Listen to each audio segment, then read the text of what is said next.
사랑과 은혜 하나님 아버지, 오늘 하루도 우리가 주님 앞에 나와 이 하루를 시작하게 하심에 감사를 드립니다. 우리가 하루에 눈을 뜨고 눈을 감는 모든 순간이 하나님의 은혜임을 고백하며 살아가는 저희가 되게 하여 주시옵소서. 하나님, 오늘부터 긴 연휴가 시작됩니다.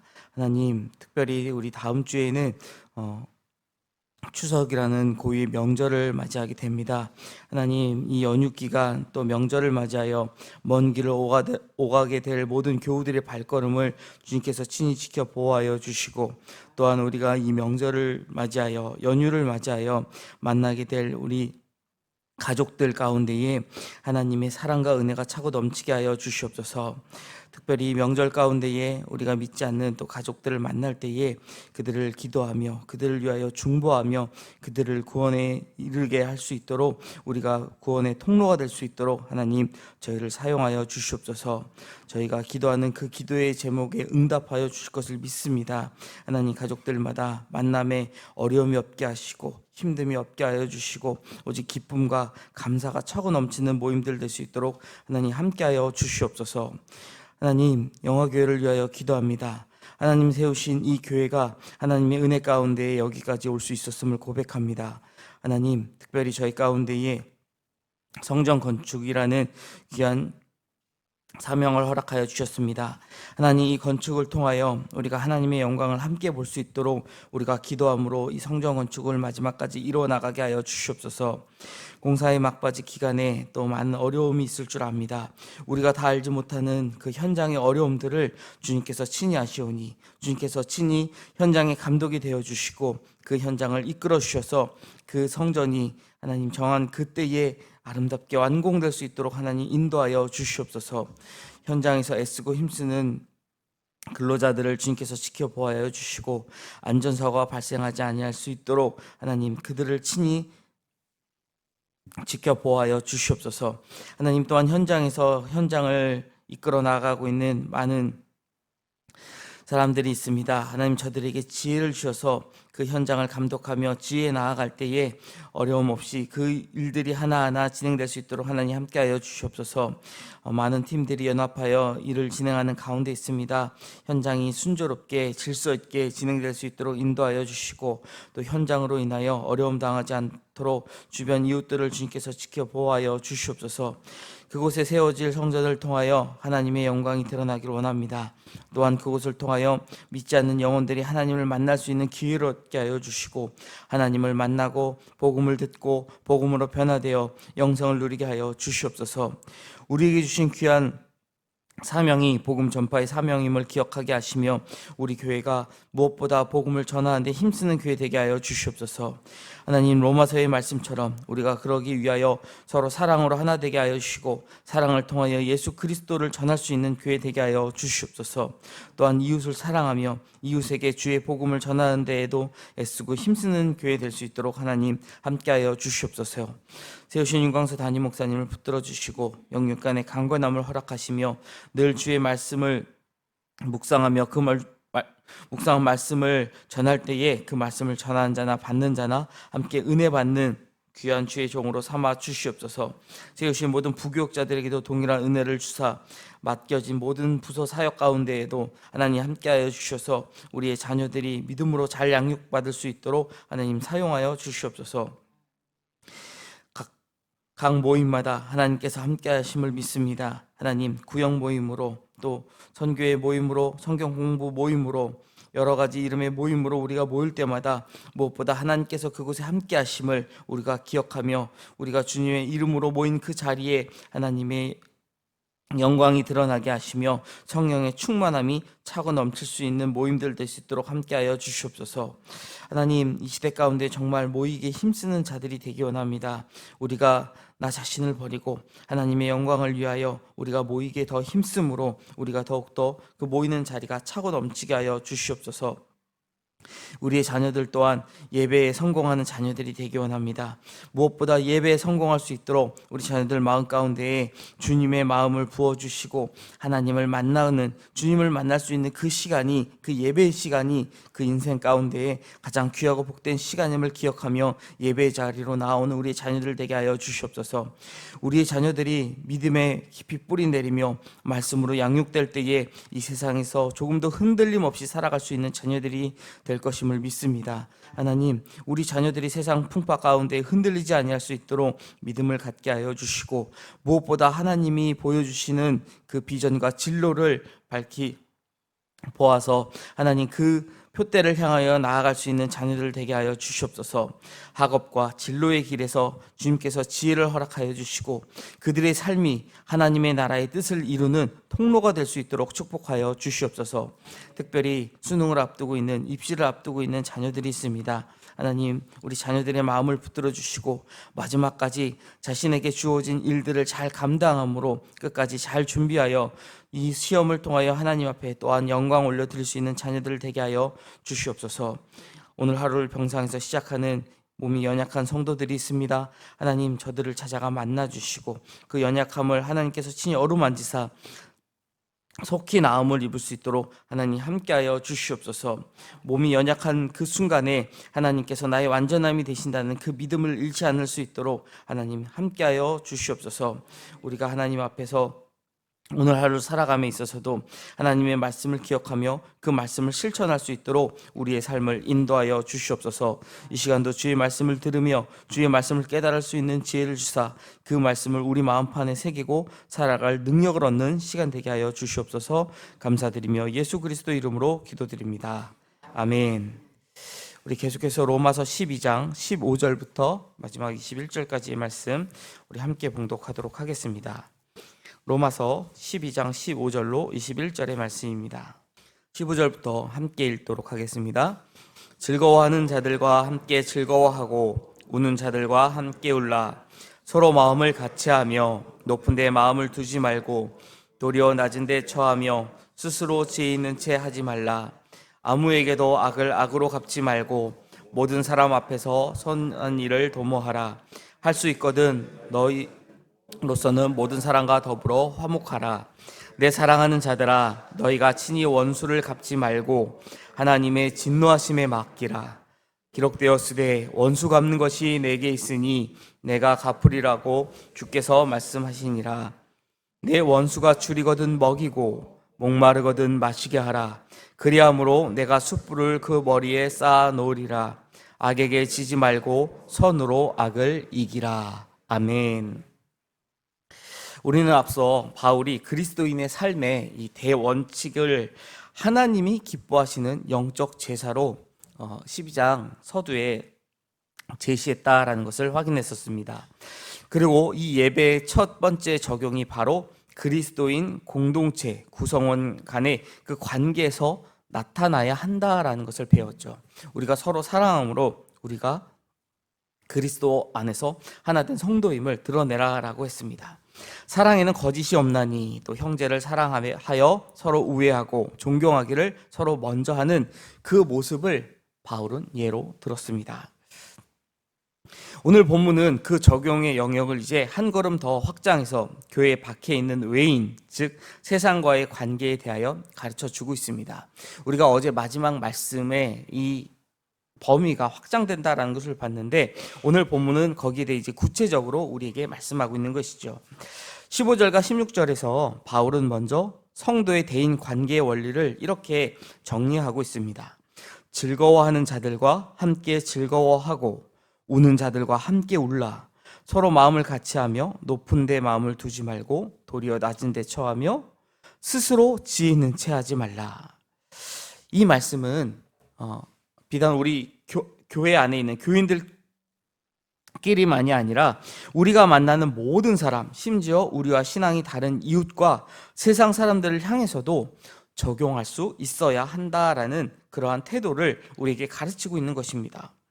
이러한 태도는 첫 번째, 기쁨과 슬픔을 나누는 공감의 삶이라는 것이죠. 우리가 공감할 수 있어야 된다라는 것입니다. 함께 즐거워하고 함께 우는 것, 이거는 단순히 감정을 공유하는 그러한 수준을 넘어선다라는 것입니다. 이것은 타인의 삶을 깊이 동참하고 그들의 기쁨과 고통을 나의 것으로 받아들이는 진정한 사랑의 표현이다 할 수 있을 것이죠. 우리가 세상 사람들과 함께 살아가면서 그들의 삶의 무게와 또 애환에 진심으로 공감할 때에 비로소 우리는 그들에게 그리스도의 사랑을 전할 수 있는 통로가 되는 것입니다. 우리가 이 땅에 예수 그리스도께서 오셨었던 그 장면을 떠올린다면 주님께서 얼마나 우리에게 공감하려 하셨는지를 잘 이해할 수 있으리라 생각이 됩니다. 우리 주님은 성탄의 그 밤에 그 말 구유에서 마구간에서 태어나셔서 말 구유에 누이셨습니다. 가장 비천하고 가장 낮은 자리로 임하신 주님이셨기에 이 땅을 살아가는 인간 가운데 가장 비천함을, 가장 낮은 곳에 있는 사람들을 이해하실 수 있으셨다라는 것이죠. 왕자로 오셔서 모든 것을 내가 안다라고 이야기하신 것이 아니라 정말 가장 낮은 곳으로 임하셨기 때문에 내가 너희의 아픔을, 내가 너희의 슬픔을, 내가 너희의 고통을 안다. 십자가에 매달리신 그 주님의 고통을 우리 누가 헤아릴 수 있겠습니까? 그런 고통을 당하셨던 주님이셨기에 우리 모두의 고통을 내가 안다라는 말씀을 하실 수 있으셨다라는 것이죠.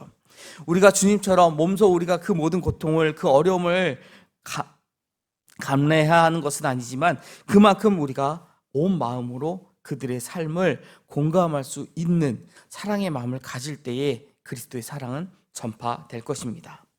또 한 가지는 마음으로 행하는 겸손한 삶을 16절에 우리에게 말씀하고 있습니다. 서로 마음을 같이 하며 단순히 생각을 일치하는 것이 아니라 하나 되어 연합하라라는 말씀입니다. 그러기 위해서는 높은 데 마음을 두지 말고 도리어 낮은 데 처하며 살아야 한다라는 것이죠. 높은 데 마음을 두지 말라. 우리의 기준이 높은 데 있어서는 안 된다라는 것입니다. 교회 안에는요, 신앙생활의 연단과 훈련을 잘 받은 신앙이 깊은 또 신앙이 좋은 분들이 있는 반면에 또 얼마 되지 않은 초신자들, 태신자들, 이제 막 신앙생활을 시작한 연약한 믿음을 가진 이들이 있다라는 거예요. 그럼 우리가 기준을 어디에 삼아야 할 것이냐?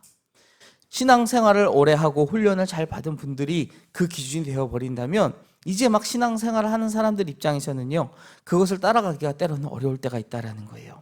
물론 우리의 기준이 예수 그리스도가 된다라는 것은 변하지 않겠지만 우리가 우리 안에서 우리의 연약함, 우리의 한계를 인정하고 그 삶 가운데에 그 기준이 높은 데 있어 버린다면 우리는 그것을 따라가지 못하는 자들이 그만 그 길에서 벗어나게 되는, 포기하게 되는 그 모습을 바라보게 될 것이다 라는 것입니다.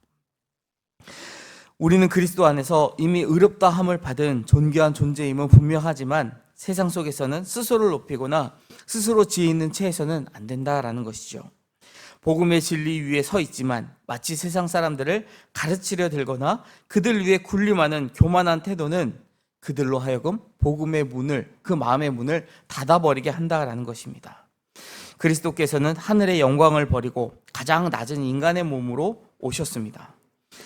세상 속에 사는 우리는 이 그리스도의 겸손을 본받아 낮은 자의 자리, 섬기는 자의 자리에서 기꺼이 서야 할 것입니다.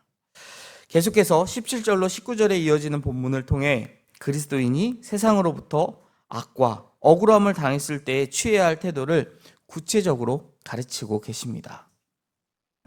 이 말씀이야말로 정말 세상 이 안에, 세상 속에 살아가고 있는 그리스도인에게 가장 도전적인 가르침이 드러나고 있습니다. 아무에게도 악을 악으로 갚지 말고 모든 사람 앞에서 선한 일을 도모하라. 할 수 있거든 너희로서는 모든 사람과 더불어 화목하라. 내 사랑하는 자들아, 너희가 친히 원수를 갚지 말고 하나님의 진노하심에 맡기라. 기록되었으되 원수 갚는 것이 내게 있으니 내가 갚으리라고 주께서 말씀하시니라. 참 부담되는 말씀이기도 합니다. 따르기 어려운 말씀이죠. 우리의 성정하고 전혀 반대되고 있는 말씀을 지금 우리에게 전하고 계시는 것처럼 느껴질지 모릅니다. 먼저 17절을 보면 하나님께서 아무에게도 악을 악으로 갚지 말고 악의 순환고리를 끊으라는 거죠. 악을 악으로 갚는 것. 우리가 율법에 보면은요, 동해 상해 보복법이라고 해서 잘 알고 있는 말씀, 눈은 눈으로 이는 이로 이렇게 말씀하셨다라는 거예요. 내가 당한 만큼 갚아주라는 말씀 같은데 그거는 잔인한 말씀이 아니라 우리가 배웠던 것처럼 사람의 본성의 그 악함을 아시고 눈을 눈으로 갚지 않고 눈보다 더한 걸로 갚을 걸 아셨기에 거기까지 제한을 두셨다라는 의미로 우리가 잘 배웠습니다. 그런데 신약에 와서는 도리어 지금 악을 악으로 갚지 말고 악을 선으로 갚으라는 것이죠. 악을 악으로 갚는 것은 세상의 방식이라는 것입니다. 눈은 눈으로 이는 이로 갚는 구약의 법은 보복의 무분별한 확산을 막는 최소한의 이 장치였다면 그리스도의 새 언약 안에 있는 우리는요, 이제 그 수준을 뛰어넘으라고 말씀하고 있는 것입니다. 우리가 받은 그 은혜는 어떠한 악도 악으로 갚을 수 없게 만든다라는 것이죠. 악을 악으로 갚으면 그 결과는 결국 더 큰 악의 순환이 될 뿐이라는 것입니다. 우리는 세상의 악한 방식을 따르지 않고 모든 사람 앞에서 선한 일을 적극적으로 계획하고 또 행해야 할 것입니다. 그렇게 행하는 것이 우리가 악의 순환을 끊고 악을 선으로 갚는 것이 된다라는 것이죠. 두 번째로 18절에 모든 사람과 더불어 화목하게 힘쓰라고 말씀합니다. 바울은 18절에 할 수 있거든 너희로서 모든 사람과 더불어 화목하라라고 권면합니다. 우리 할 수 있는 최대한의 노력을 기울여서 화평을 이루라, 평화를 이루라, 화목하라라는 굉장히 강력한 권면입니다. 물론 화목은 쌍방의 노력으로 이루어지겠죠. 한 사람이 원한다고 해서 이것이 이루어지지 않는다라는 것은 우리 삶 가운데에, 우리 주변 가운데에 얼마든지 쉽게 찾아볼 수 있는 일입니다. 하지만 그리스도인은 먼저 이 화평을 추구하고 손을 내밀어야 한다라는 것입니다. 내가 먼저 손을 내밀어야 한다라는 것이죠. 이는 그리스도께서 우리와 하나님 사이에 화목제물이 되셨기 때문입니다. 주님이 그렇게 하셨기에 우리도 그렇게 하나님과의 관계가 회복되었기에 먼저 손을 내밀고 그들과 화평을 이루기 위하여 애쓸 수 있어야 한다라는 것이죠. 세 번째 19절에 심판을 하나님께 맡겨야 한다라는 것입니다. 이 세 구절 가운데 어찌 보면 가장 어려운 이야기죠. 왜 우리는 악을 악으로 갚지 말고 모든 사람과 화목해야 하는가?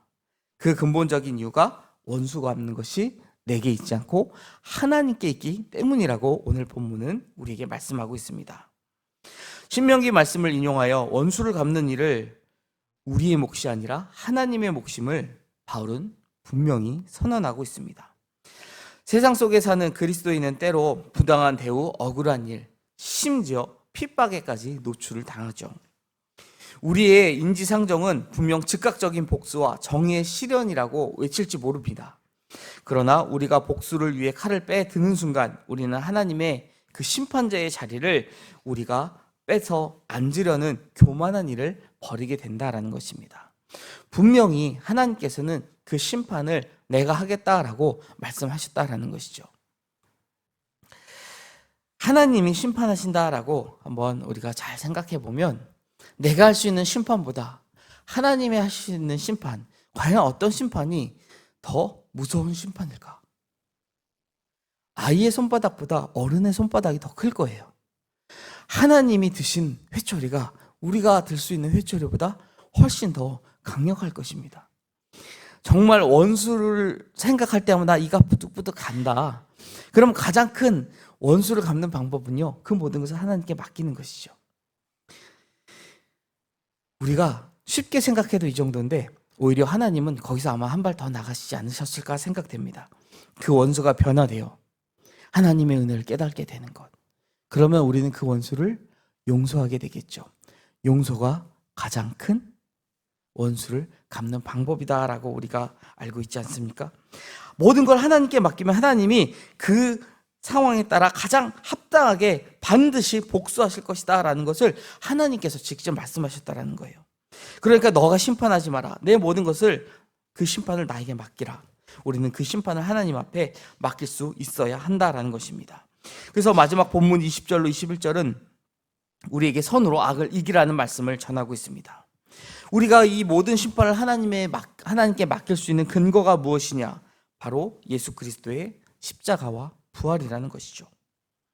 아무 죄가 없으셨던 그리스도께서 이 땅에 오셔서 죄인들을 위하여 고난을 받으시고 십자가에 못 박혀 죽으시는 그 일은 분명 공평하지 않은 일이었습니다. 세상의 정의대로라면 예수님을 십자가에 못 박은 그들은 반드시 심판을 받아야 했습니다. 하지만 예수님은 십자가 위에서 그들을 바라보시며 하나님 앞에 기도하였습니다. 아버지여, 그들을 사하여 주옵소서. 모든 심판을 하나님 아버지께 온전히 맡기셨다라는 것이죠. 하나님은 그 아들 그리스도를 죽은 자 가운데서 살리심으로써 악한 세력과 죄에 대한 그리고 궁극적인 승리를 선언하셨습니다. 그리스도의 부활은 이 땅의 모든 억울함과 악에 대한 하나님의 공의로운 신원이 반드시 이루어질 것을 확신하는 증거였다라는 것이죠. 따라서 이 땅 살아가는 성도들은 하나님의 선하심과 공의로운 심판 그리고 더 큰 구속의 결말을 기대하며 원수를 직접 갚지 않고 선한 삶을 살아가야 할 것입니다. 바울은 그 선한 삶의 극치를 이렇게 제시하고 있습니다. 내 원수가 줄이거든 먹이고 목마르거든 마시게 하라. 그리함으로 내가 숯불을 그 머리에 쌓아 놓으리라.